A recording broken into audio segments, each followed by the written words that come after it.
We're very excited about today's program that features Justin Reich. I just have a few important details to tell you before we get started.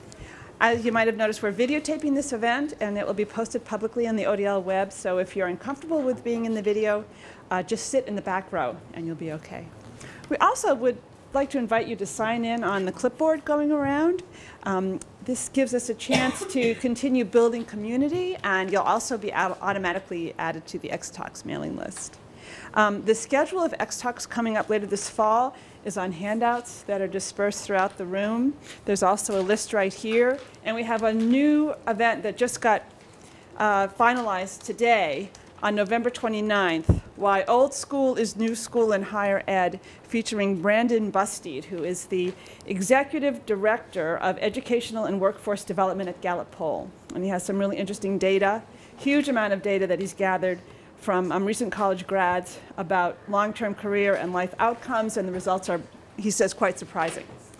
And just one last piece of information. As you know, xTalks is an initiative of residential education, but in addition to xTalks, residential ed also facilitates faculty use of the residential MITx platform, and we also support innovative teaching practices towards the goal of transforming education at MIT. We have some handouts on the table by the food that give examples of interesting things that faculty are doing in this area. So please help yourselves to the handouts. And if by chance you are an instructor here at MIT and you're interested in learning more today, just let us know. There's several residential ed folks here today. We'd be happy to speak with you.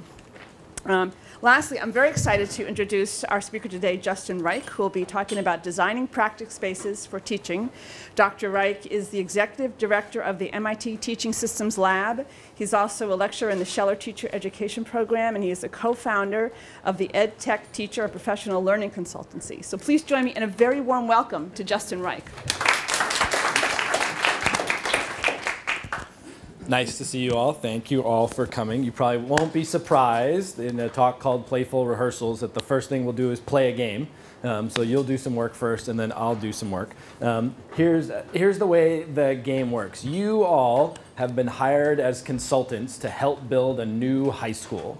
And you've sort of been broken up into teams. And each one of your teams, in twos or threes, is going to build an element of this high school. You're going to get dealt a black design card, so you might be asked to make a design for a new school building, or you might be asked to build a technology infrastructure for the school, or you might be asked to design the classrooms, or you might be asked to design the graduation requirements. Now, it turns out that the school that you're building has some really strong values that they care a ton about, but those values are going to be randomly assigned. There's a deck of cards here. You'll each be dealt 3 of these cards. And so, for instance, we might come to Lourdes, and you got to remind me your name again. Here. So you guys are going to build a technology infrastructure for a school, and your school believes in 3 things really strongly. They care a ton about assessment. They really think it's important that student learning is regularly being assessed. They believe actually in a really old-fashioned value for schools, which is life adjustment and purpose. That the purpose of schools is to prepare the whole child to lead a wholesome and fulfilling life. And they're totally committed to the flipped classroom method. So your job is to design a technology infrastructure for a school that cares a lot about assessment, is using the flipped classroom method, and wants to prepare the whole child for a meaningful and fulfilling life ahead. To help you do that, I'll give you a little bit of a worksheet here. And the worksheet just gives you space to sort of write in your card names. You can have a space where you can sort of draw, scribble, design what you're going to do. And then the middle sections just say, like, what are sort of the key features of your design? How do they work, and what do they lead to? So each of you in pairs will be given maybe 8 minutes by the time I get to the back row dealing out cards. I could have pre-prepared the cards, but it's actually a really important part of the experience to, like, see the cards laid out in front of you in that sort of exciting moment. So while I'm walking around, what you can do is get yourself, or pairs or threes, introduce yourself to the person next to you, and then as soon as you have a worksheet and some cards, you'll get to work. As soon as everybody is getting to work, I'll give you about 8 minutes. All right, so you guys are going to build the curriculum requirements, and your school believes that, well, a bunch of your students are behind. You believe that knowledge is really important, and you believe strongly in independent study. All right, Jeff and Rahul. All right, you guys are going to build the classroom design for a school that believes in the apprenticeship model, in character education, and in behaviorism. All right, so you guys, you're going to build the professional development, like what kinds of training are teachers going to get, when are they going to get it? Your school believes in problem-based learning. They believe in Plato's theory of recollection, which is that everyone has all of the knowledge they need. They just like slowly remember it over time, and it's strongly learner-centered. All right, you guys are going to make the schedule, like the bell schedule for the school, the class schedule. You believe in a community of learners. You have very limited funding, and you believe that your theory of intelligence is that human beings come as a blank slate to be written upon by society. Skinner did All right, you guys, you're going to build the assessment framework for your school. You believe in mastery learning and standards-based grading. You believe really strongly that like the central way to understand intelligence is through IQ, and you believe a lot in the centrality of knowledge and content to learning.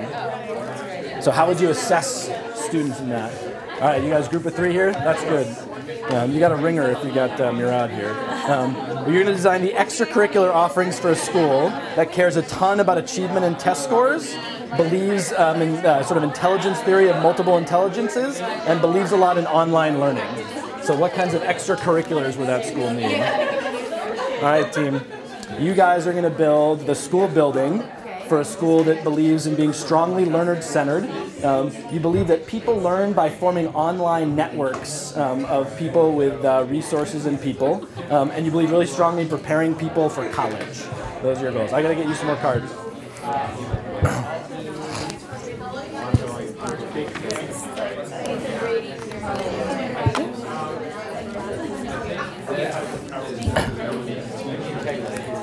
All right, you three. You are going to build curriculum and graduation requirements for a school that believes in problem-based learning, in sort of intelligence as IQ, and is strongly assessment-centered. You guys know what you're doing back here. You guys are going to build classrooms for, you believe in high-stakes accountability, in social constructivism, and strongly learner-centered.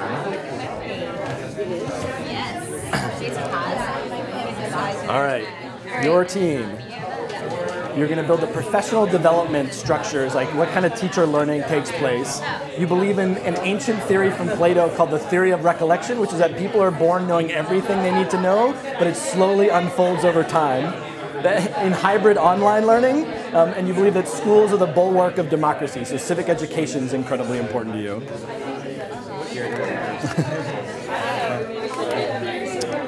All right, you guys are going to do a building design for a school that believes strongly in apprenticeship, in test scores, and in being knowledge-centered.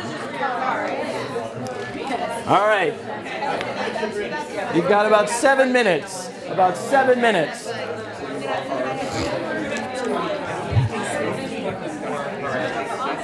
Don't take too long talking. Get to writing. Take one idea and sort of build it out, draw it out, sketch it out.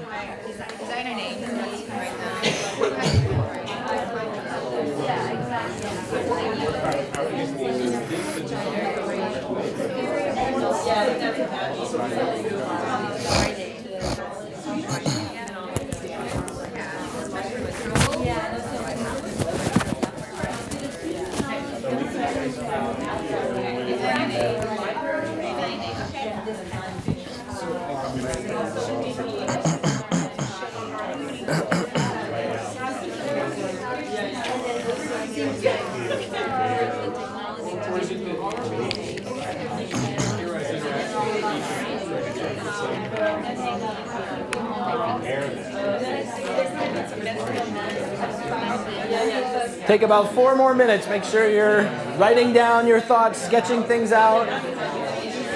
Whatever idea you have, run with it.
Yes.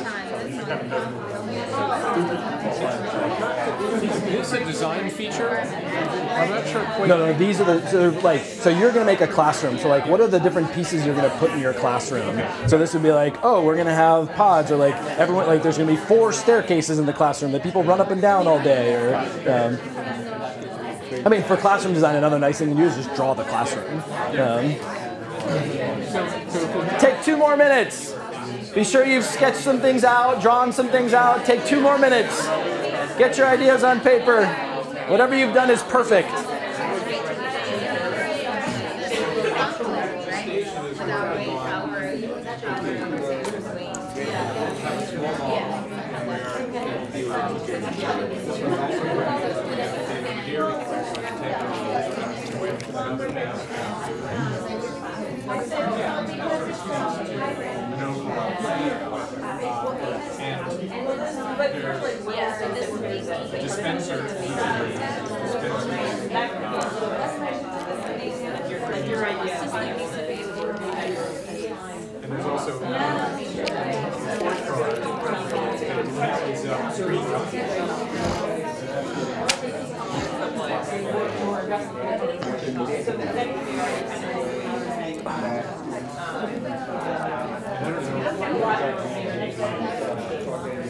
All right, 30 more seconds.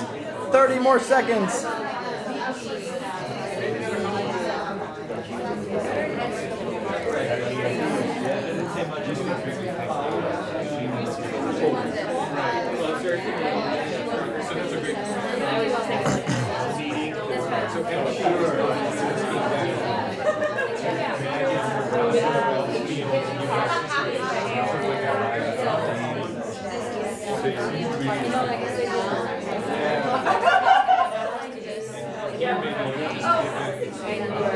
All right, in 10 seconds, you got to stop. You got 10 more seconds.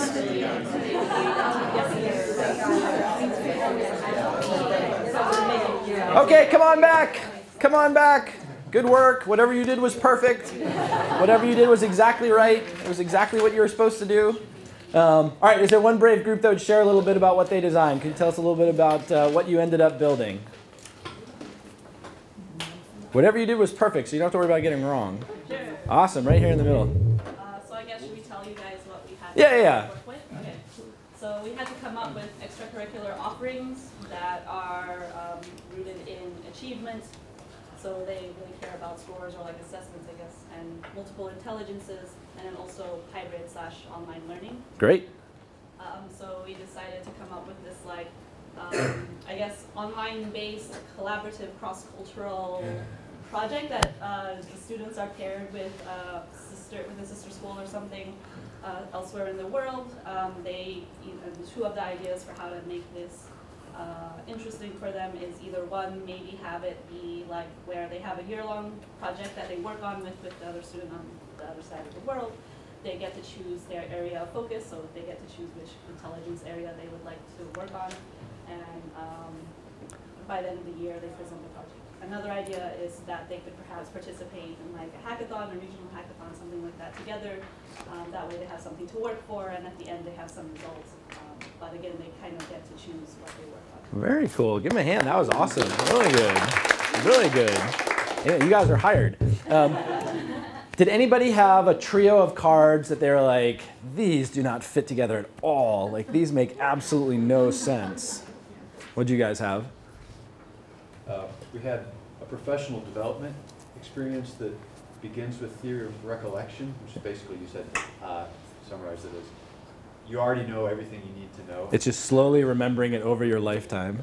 Goes back to Plato. Yeah. He might not have been right, actually.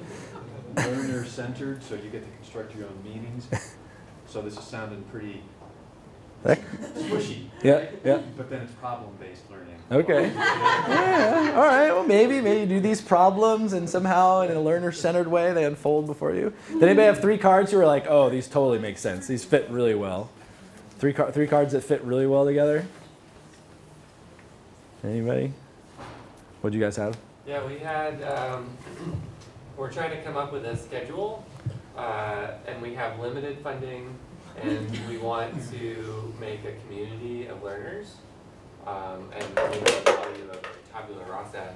So we decided that with our limited funding, we can't have as many teachers. So our schedule is just like really long breaks between classes. That's good. That's good. And the teachers have more time. Really good. I like that. You guys, that's a pretty simple design, actually. Sort of really long break. Good.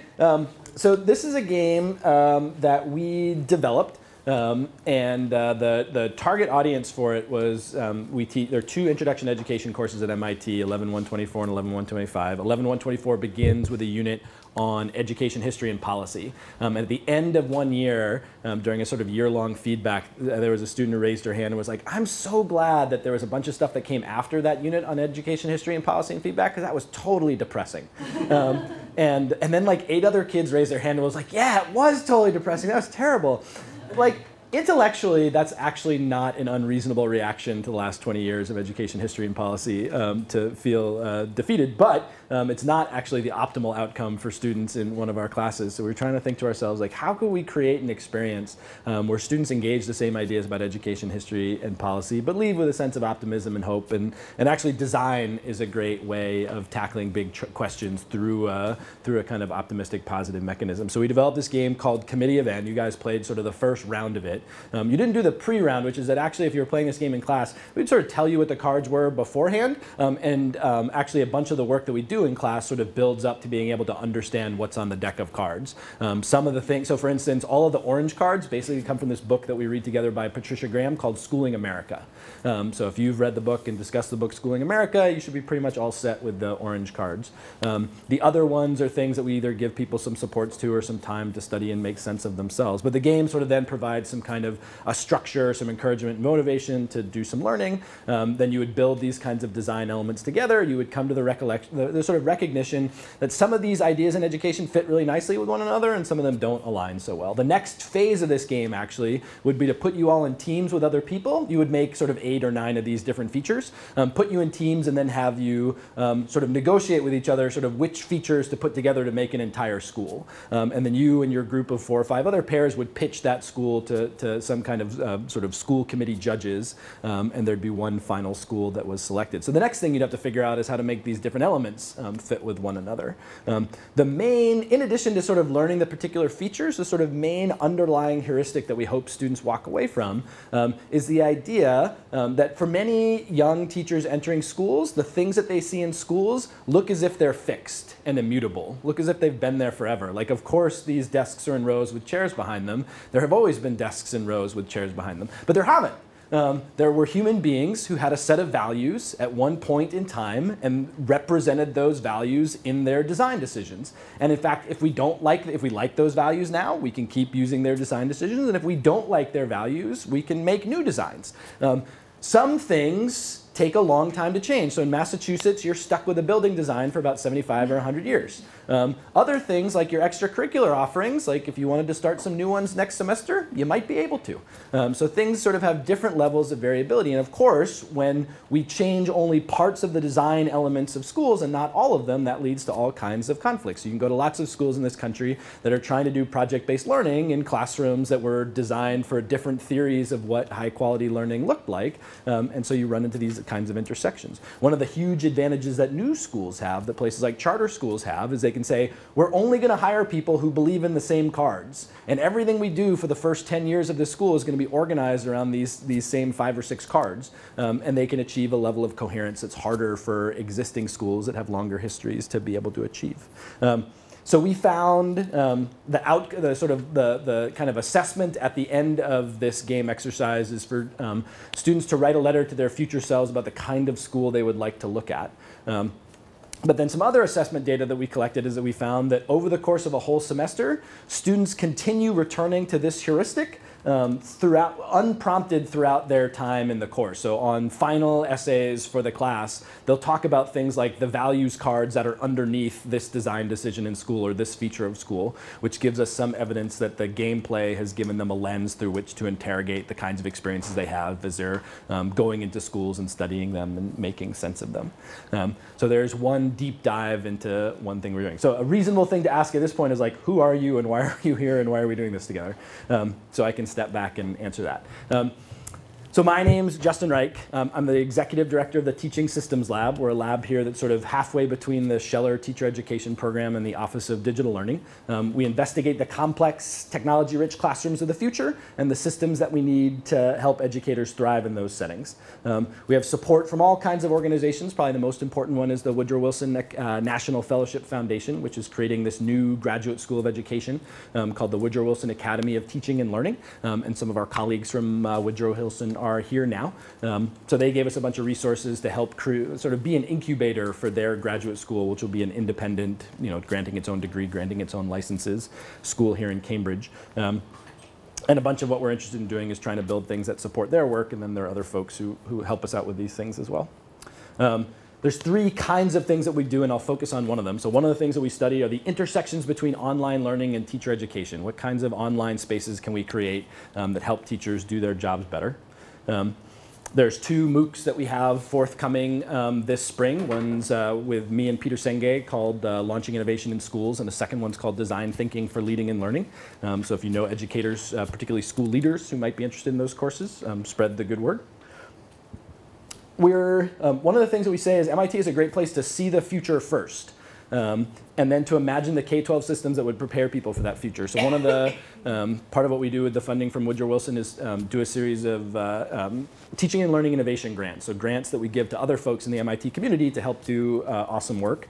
And we collaborate with them. One group that we're working with is Natalie Caldell from the biology engineering department. She has a program called BioBuilders. So biology right now, as many of you probably know, is undergoing this enormous transformative change. From what used to be an observational science into a more computational, biological engineering, quantitative science. The textbooks that we have right now in high school biology classrooms are not designed to prepare people for the biology that exists today in places like MIT. That's a big problem. We're preparing people basically for a field as it was 30 or 40 years ago. What would it look like to create biology engineering experiences in high schools? What would it look like to create a high school curriculum that was preparing people for what the future of biology will look like rather than the past? And there's all kinds of regulatory barriers. It would be impossible to create that curriculum and then have it be adopted because of tests and all these other kinds of things. But maybe somebody ought to do that. Maybe somebody ought to create what ought to be the biology high school curriculum of the future, and then we'll let policy catch up as it catches up. So that's kind of the work that I see Natalie doing. We're interested in doing the same kinds of things around makerspaces and hacking, hackathons, design thinking, those kinds of things. What are new practices that are sort of more easy for us here at MIT to see is obviously going to be part of the future of work and learning that we might be able to help figure out how we introduce in K-12. But the main thing I'll talk about today is our work on creating practice spaces for teachers. So a crazy thing about the teaching profession is one of the only places to learn how to do your job is in an actual classroom with the kids who are there. In most professions and fields, we create spaces where you can rehearse for your work in low-stakes settings. So athletics is pretty good at this. Like you might go to a room and like study some game film and things like that. But you would never then go and like try new routes next week against the Patriots. You would say, oh, we need a practice field. We need a space where we can abstract away some of the complexity of the real world, do targeted, repeated practice, make that practice sort of closer and closer to the simulation of reality over time, all in a low-stakes setting so we can get better at stuff. Musicians don't go to recitals every day. They do rehearsals a lot, and then they do recitals. Teachers really don't have that kind of space. Typically, if they want to try something new, they've got to go to their classroom, and it feels really high stakes for teachers to be able to practice things in spaces where there are high consequences. So we try to think about how we would build those sorts of, those kinds of practice spaces that let teachers rehearse for and reflect upon important decisions in teaching. there are lots of people who are already doing this work. Here are 3 things that are out there that are related to teacher practice spaces. So the one on the top right is from a little video by the Match Graduate School, the Sposato Graduate School of Education, which is in Boston. They do a lot of mini teaching, sort of live practice among teachers. So you get a group of 6 teachers, you have each of them prepare a mini lesson, and you rotate around with 5 of them pretending to be the students and 1 of them teaching in a room just like this.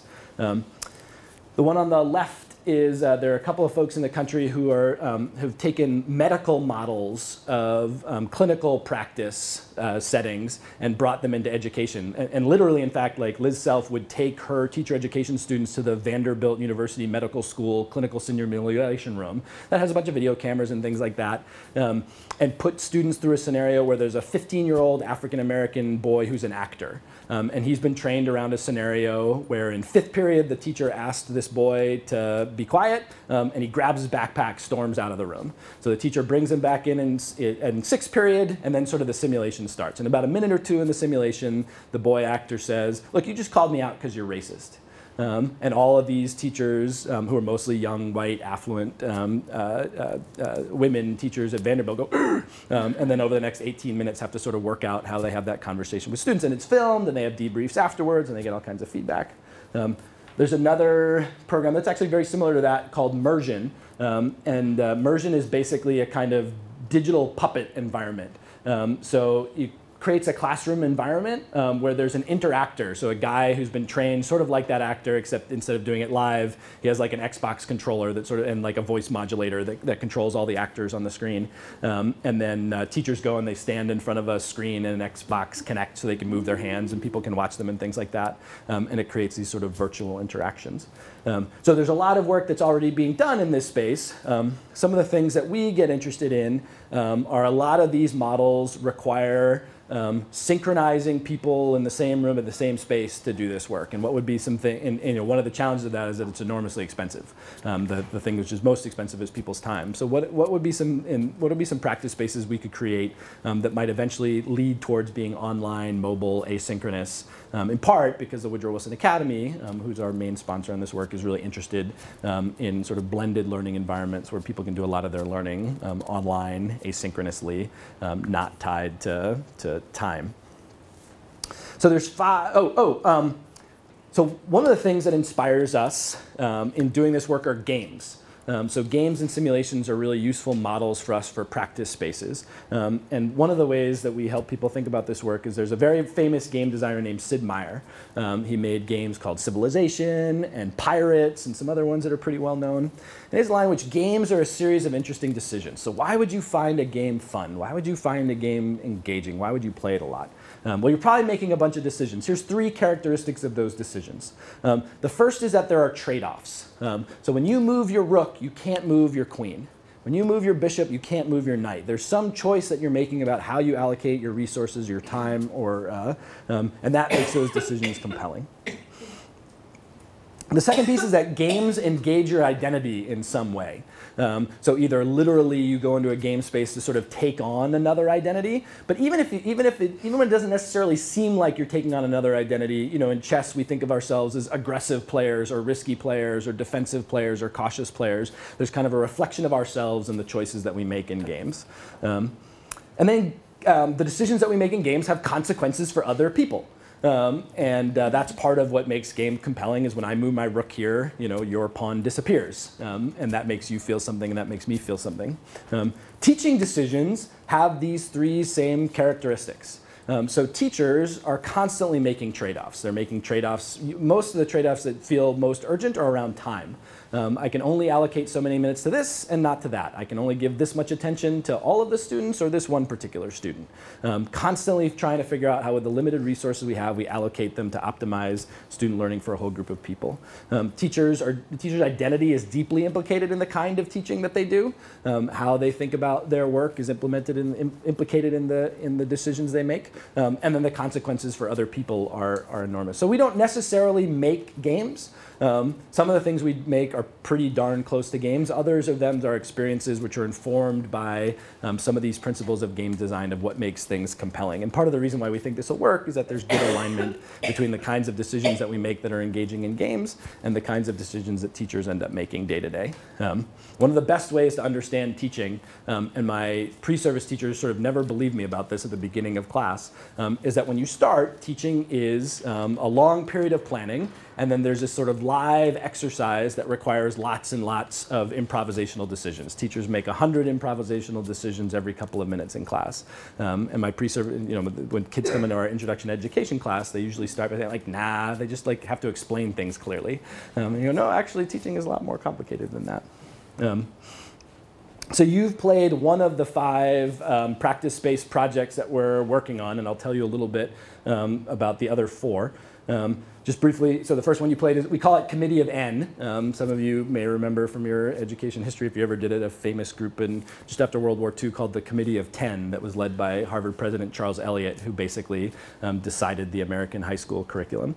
We have another game called Teacher Moments.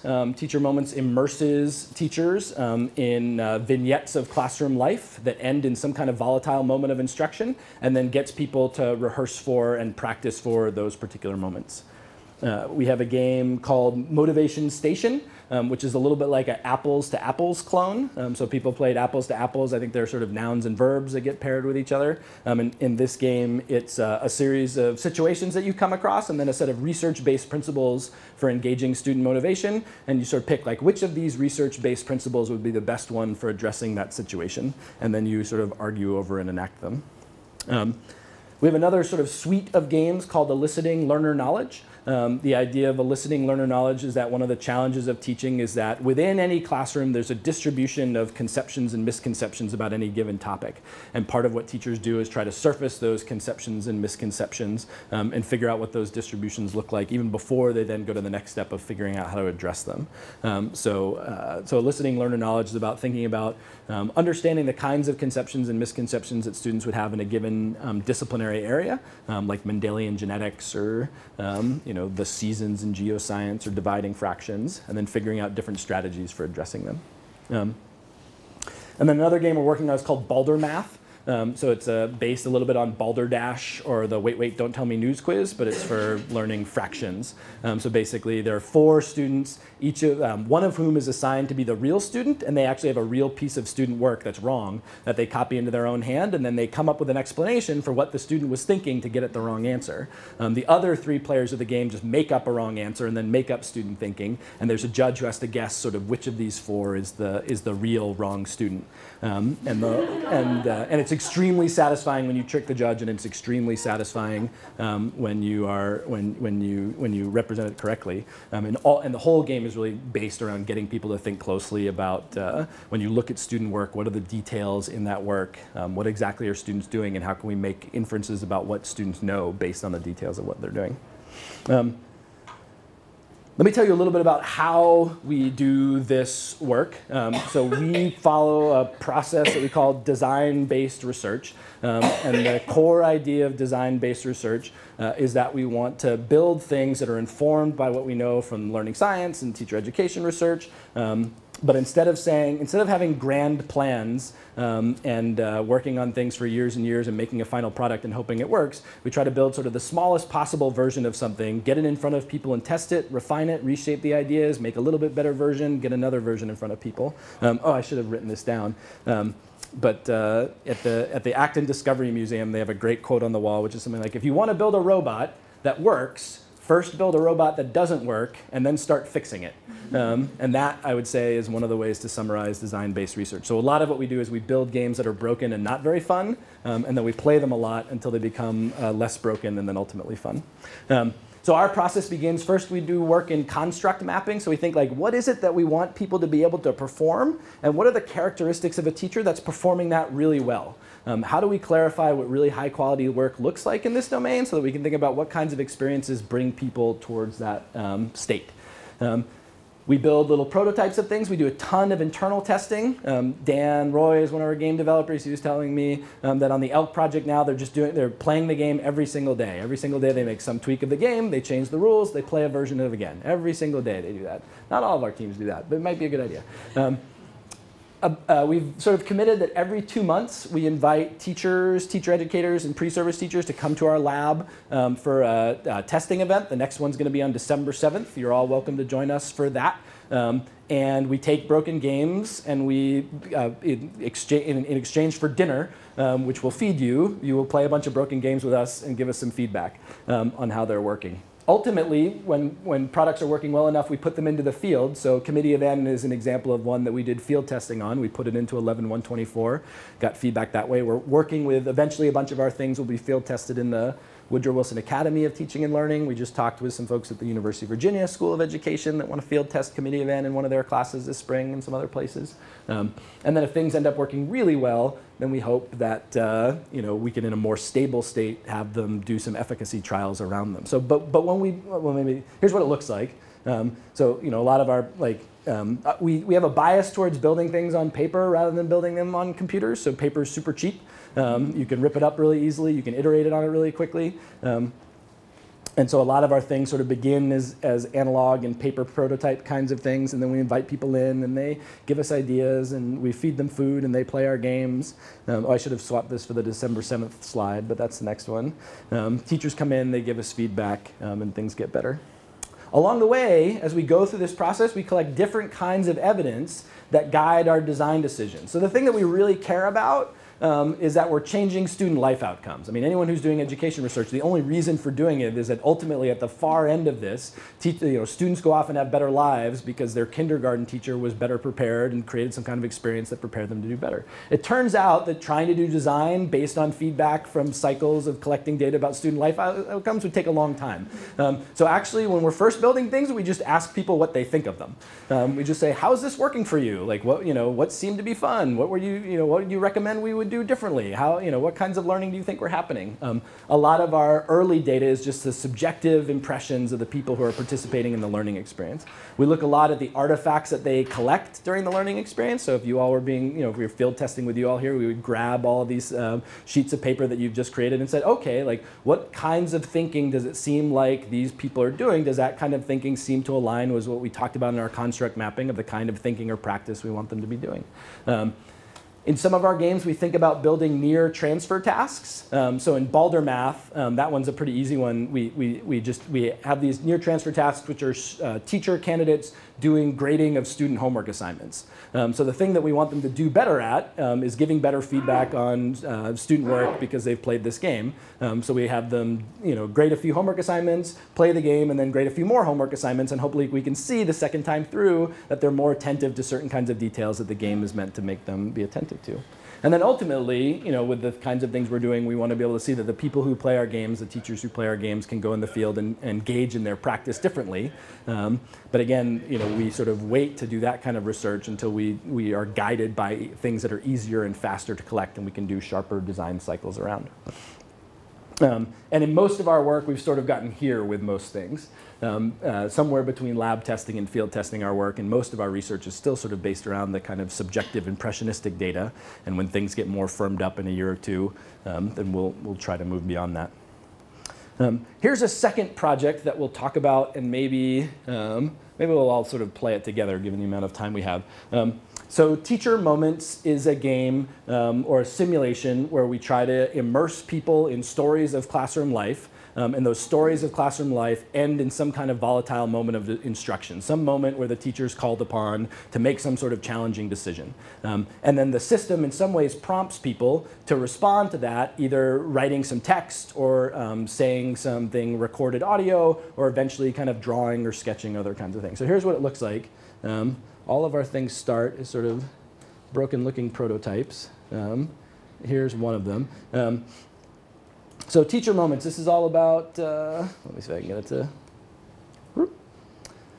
set in the context of a 7th grade classroom. It's uncomfortable at first, but better to get comfortable here than with real students. You may be asked to write or say responses aloud. Everything is timed. Let's start.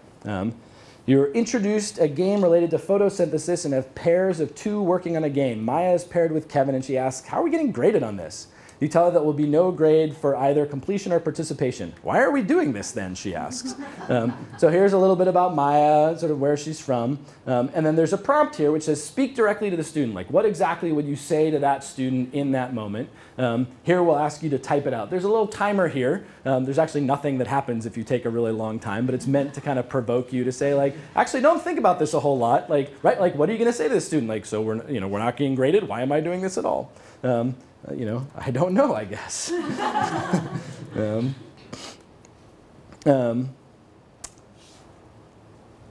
So this is one that's based on the Liz Self scenario that we talked about before. You're checking homework and you notice that Danny doesn't have his homework out and ready. You write it down on his clipboard without interrupting his do now. You ask his partner where her homework is. Danny looks up and says loudly, you didn't ask me for my homework. What is it, because I'm black? This is what Danny looks like. We're sort of experimenting with 3D models here. Again, so to speak directly to the student, what would you say to the student in this moment? In some of the other scenarios we have, rather than typing, there might be an audio icon. Let me see if I can get one that comes up that has that.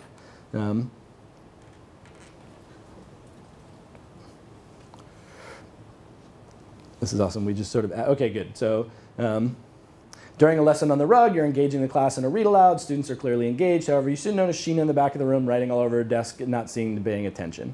And then you say, come on, Sheena, it's really important to me that you participate in what we're doing. And then the recording things breaks. But it eventually worked. So then there's a couple of different things that could happen with the data that comes out of this. So you've created these responses. There's a back end to this that allows for some teacher feedback. So either typed responses or expert feedback, typed responses or comments, or just sort of satisfactory, unsatisfactory. But you could imagine other kinds of feedback loops. So for instance, maybe right after you make your recording, you immediately get popped up the recordings of 3 other students who did something that you could listen to and see what you do. You could imagine a cycle where you do an audio recording and then get a few tips and some feedback, and then a text box pops up that says, OK, now type exactly what you wish you did. So you have one model, you have one sort of version where we're trying to get you to do it pretty quickly and reflexively, and a second version in typing that we ask you to do it sort of more slowly and try to perfect it a little more. We've had some ideas about creating kind of multiple choice response anchors to these scenarios. So maybe there's actually like 4 generic ways you might address this. You could send Sheena to the principal. You could wait until a natural break in instruction, go tap Sheena on the shoulder and talk to her. You could interrupt class to get Sheena's attention, or you could do something else. If we had you, so one version of it could be you choose one of those fixed items, then you do a rehearsal that enacts that. But because you've chosen a fixed item, we can give you some feedback which is more keyed to those fixed items. We could say, hey, sending Sheena to the principal's office just based on this is probably like a little overwrought. Like, here are some other things that you might try. Or, waiting to, when would you decide to, it sounds like you decided to interrupt class. Here are sort of 3 things that you might be able to do to get people on track again really quickly. We've also thought about having, at the end of these scenarios, like a council of wizened elders. You can imagine a group of 3 teachers who talk through the scenario and say, what are some of the considerations of things that they might do? We're interested in thinking about the different, hello, she can hear us. Let's see if she can look into our eyes. Oh, now we lost her. All of the representations you saw are of the scenarios are in text, but we have some that we've done that are in video. So there's little sort of recording videos. We're also interested in animation. We have a proposal into Google right now who's really interested in studying unconscious bias to see what it might look like if we gave people a series of these scenarios in which we randomize features of the student to see how people's reactions change based on the features of the student. So you could imagine one animation where a kid comes in late to class, opens the door really loudly, storms over to a desk, throws his or her bag down, then puts her head on the desk. And in one version, some teachers see an African-American boy, other teachers see an Asian girl, other teachers see a white boy, other teachers see a Muslim girl. And if they're randomized, then we can start gathering data about how people react differently to those different situations, and then conceivably give them some tools to be able to treat people equitably. Actually, one sort of so that's teacher moments. Here's maybe one thing to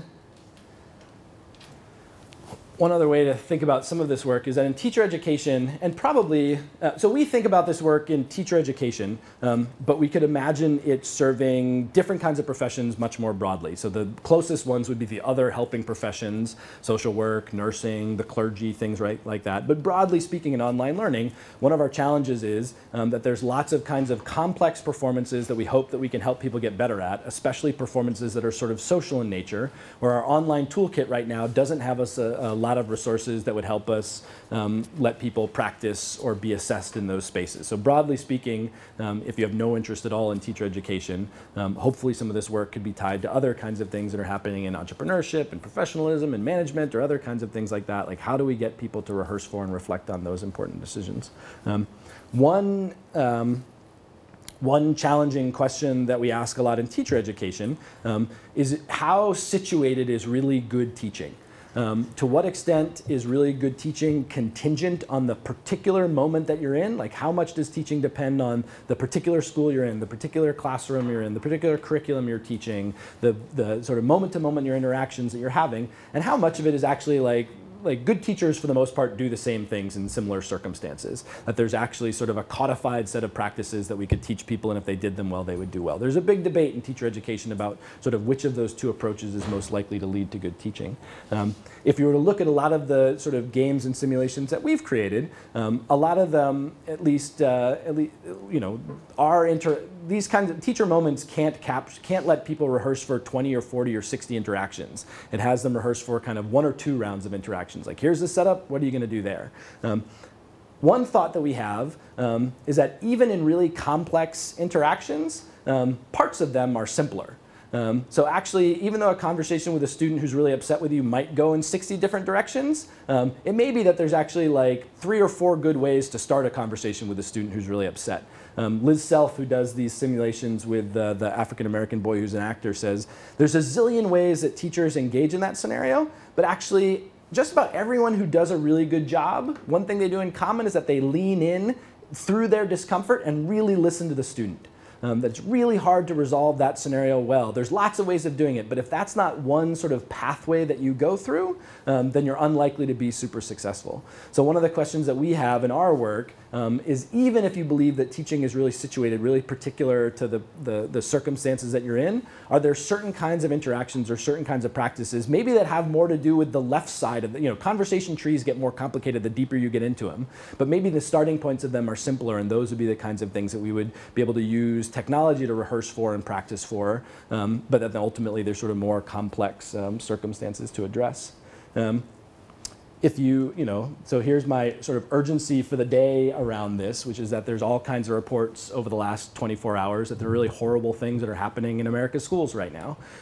Students that are yelling racial slurs at other students, that are writing things on the walls in their classrooms. You know, this was from Pennsylvania, this is from Minnesota, this is from Central Florida, KKK for life. In Michigan, white students chanting "Build the wall, build the wall." In Pennsylvania, chanting white power while walking down the halls.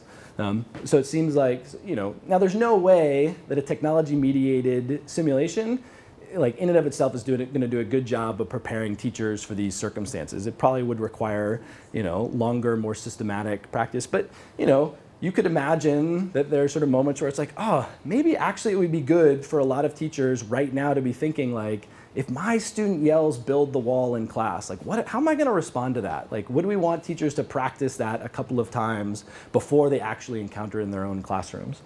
So today on, you know, November 9th or 10th or whatever it is, that's sort of what I'm thinking about with these kinds of practices, be able to address some, you know, what role could practice spaces have in preparing teachers for what are probably going to be a difficult set of challenges, but also a common set of challenges that have a common set of triggers and maybe a set of strategies that we might be able to help people rehearse for in the days ahead.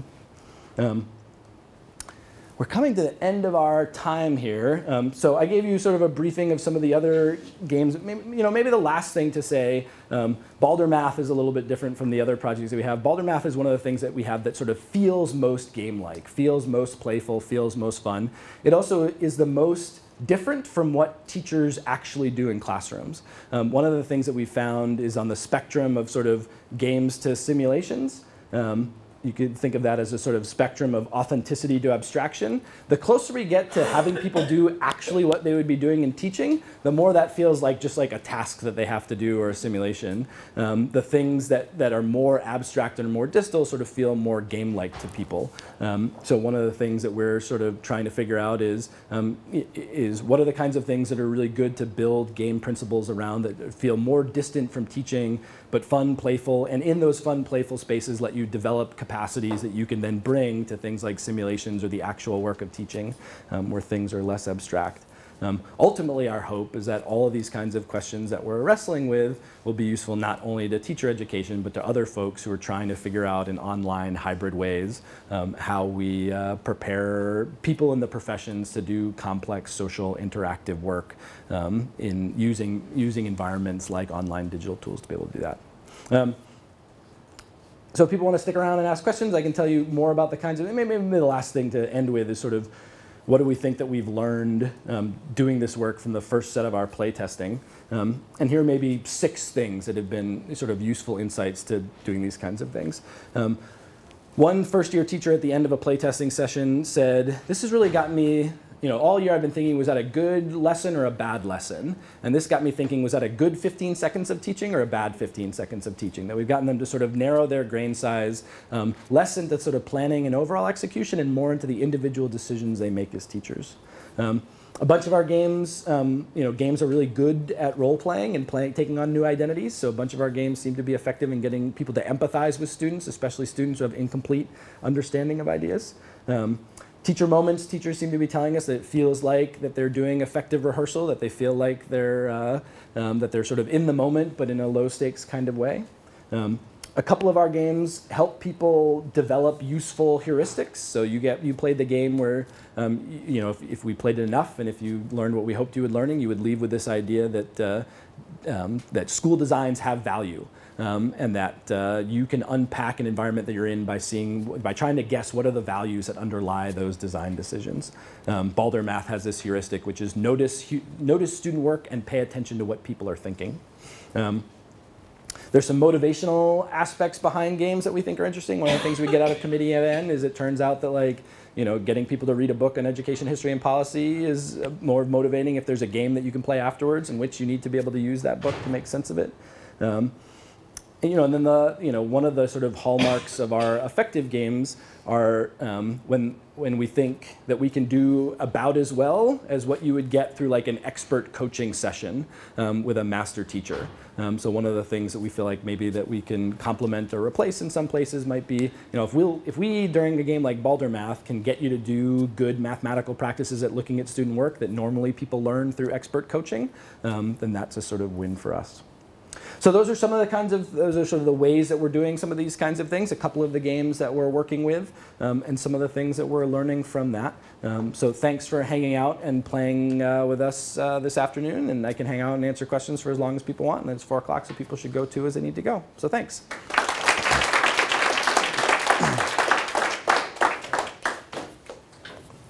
I'm curious about the feedback that you give in the teaching moments simulation. How do you know that the advice, the feedback that is being given is right? Or good. Yeah, I don't even think and that actually comes back to the question of. Well, let's see. We could say that again, some of it actually the field simply doesn't know whether good teaching practice is situative, whether it depends on the particular context that you're in, or if there's actually sort of right answers of what to do in particular moments. If it's situative, though, then there's no point in doing what you're doing. Unless practicing things over and over would give you the ability to sort of flexibly apply heuristics to different circumstances. And it may be something like there's no exactly right way to deal with a student who's yelling white power and walking down your hallways, but there are better or worse ways, and if you practice a few times and get some feedback from your colleagues, you might iterate towards the better ways rather than the worse ways. Here's another sort of specific one. Actually, our colleagues at the Boston Teacher Residency have developed a game similar to ours called Do Something, Not Nothing. It's basically like the scenarios that you encounter are things in which you might let it slide, but you really shouldn't.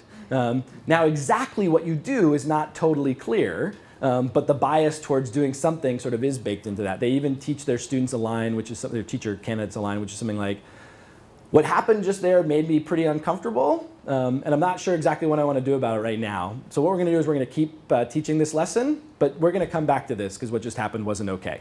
Now that's the kind of language which is not going to naturally fall out of a 23-year-old's mouth. And it's probably impossible to know like exactly when you're supposed to deploy that, but it probably works a little bit. Like it's probably like a more effective tool in your toolkit if you've seen a couple of scenarios in which that might be good. Our colleagues at the Match Passato School, I think, they would give you a different answer to this, which would be like, most scenarios have a right answer, and we can tell you what that is. And particularly like if your whole school system like believes in adopting a common set of practices for dealing with similar situations, then that can be a good answer too. In some ways, we're trying to design teacher moments in such a way that regardless of what you believe, you can still bake your own approaches to teacher education. Like we'll give you a set of interactions to play with, and then you sort of design your own content and scenarios that go into that can serve whatever particular goals you have. Well, that's a great question. I remember noticing in one teacher instructional booklet that they pointed out ways in which you escalate. In other words, you can start at a very low level to respond and then as needed ramp up, not to do overkill real early. So even understanding the steps, like you could go over and stand next to a student who was misbehaving, and that might be enough to bring them back in. Yep. There's some very small things you can do without talking. Yep, and so you could imagine a set of scenarios where those things are baked in as multiple choice responses before they're enacted. So one way we could teach that is like, here's a set of worked examples that we can show you of how people have actually done that in class, or like try these approaches, or here's a reading that you can read about that. Another way we could teach it is sort of like to drop you in that scenario and then give you the scaffolding of like, here are 4 things that you might try, and we've like actually put them in the order of escalation. Why is this which one would you choose and why? Of which maybe, again, there might not be a right answer, but explaining your rationale might help sort of elucidate some of those things. Cool. Other things that folks are interested in? Yeah, I'm interested in the question of efficacy, right? And basically even how you know if stuff is efficacious. I'm thinking about the parallels with medicine and, all the sort of evidence-based research that's been done and all the old medical practices that we kind of got rid of. Mm-hmm. And I don't know, what is our sort of database for what works? Yeah. So, there's lots of folks in teacher education and learning science who are trying to sort of answer that question. It's much harder. Medicine is a much easier place to figure out what works than other places because we're often trying to like change particular diagnostic measures or things like, this person was doing an intubation, like the tube was in their esophagus or it wasn't. Like there's not a lot of ambiguity about like whether they made the sort of right, like it's there or it's not. But there are, I think there are some things. So for instance, like, Baldr Math is organized around the idea that most novice math teachers, when they approach student work, have 3 things they're looking for. Is the answer right or wrong?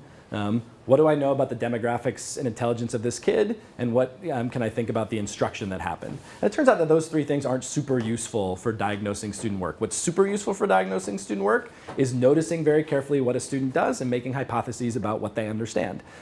So we have a good research base from people who do mathematics education studies that suggest that what I've just told you is in fact the case. And the teachers who look at student work in the more positive ways I've described, their students have better outcomes than the ones who look at it in the more negative ways that I've described. And so Baldr Math is a game that's designed to elicit these practices in which there's a reasonably good research base that they're more positive practices. But of course, there's lots of areas in teacher education, either where we don't know what to do or where what seems like a good thing to do is pretty contingent.